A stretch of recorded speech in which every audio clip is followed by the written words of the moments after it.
Good morning, welcome to CATEX TV. My name is Frank Fortunato. Today is Thursday, February 27, 2014. The Royal Sun Alliance in the UK has finally released their 2013 numbers, and their new chief executive, Stephen Hester, is essentially throwing in the kitchen sink to clean everything up. Mr. Hester revealed two big pieces of news.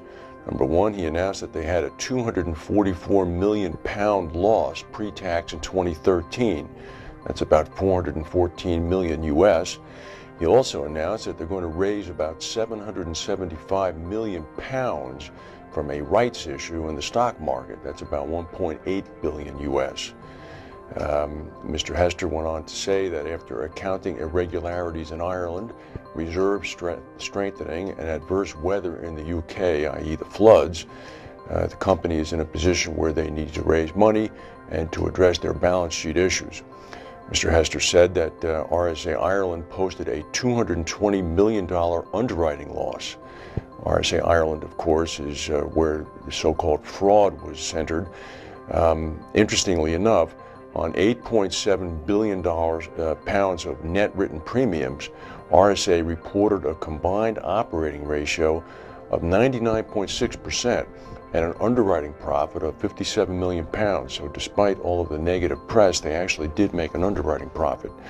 Mr. Hester said part of putting this company on the right foot for the future is to clear up problems with the balance sheet, ensure that it's strong, and address these needs for the future.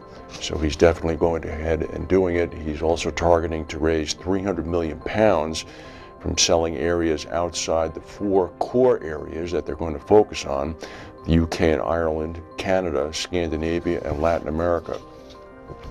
Just to be sure that all is kosher, Mr. Hester is leaving nothing to chance.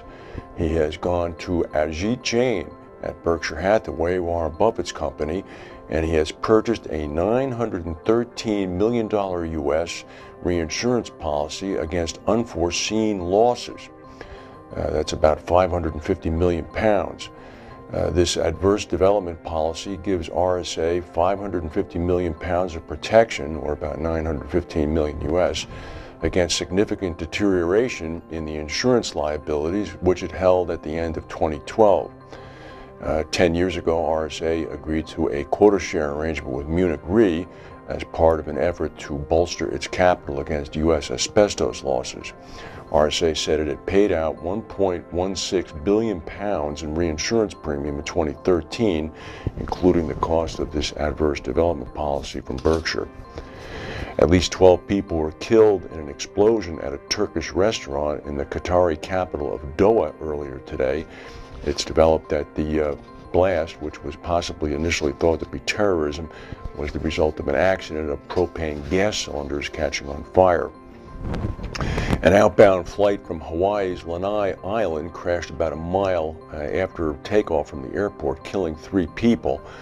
It's a small plane. Normally we wouldn't report this, except 98% of Lanai Island is owned by billionaire Larry Ellison, the chief executive officer of Oracle. It's not known whether either Mr. Ellison or his daughter, who is a producer of movies in Hollywood, were on the plane. There's no information at all.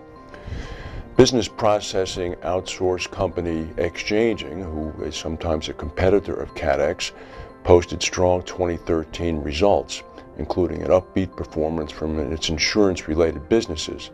Interestingly enough, operating profit at its insurance services rose 16% year-on-year. Listen to these numbers: to 44 million pounds on net revenues of 200 million pounds. They made profits of 44 million pounds on revenues of 200 million pounds. That's an operating profit margin of about 22%. The firm's presentation acknowledged that it held a so-called, quote, unique position in the way it serves the insurance market in London. They do. The insurance division is 50% owned by Lloyd's. India's Navy chief has resigned after 2 sailors are still missing and 7 were injured in a submarine accident off the coast of Mumbai yesterday. The Admiral D.K. Joshi resigned. The Russian-built submarine, which was involved in the crash, is being towed back to Mumbai. the Indian Navy has been plagued by accidents in recent years that have raised questions about its safety record. We often think of Sweden as a welfare state. That may not be true. Police say that they were called in to restore order in downtown Stockholm yesterday after Sweden's Public Employment Service inadvertently sent an email invitation for a recruitment event to 61,000 job seekers instead of the 1,000 that they intended to send it to.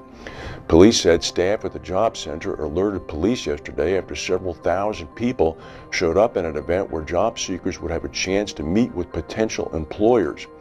He said many people were upset, but no arrests were made. The job service said that they deeply regretted the mishap and sent their apologies to all those affected.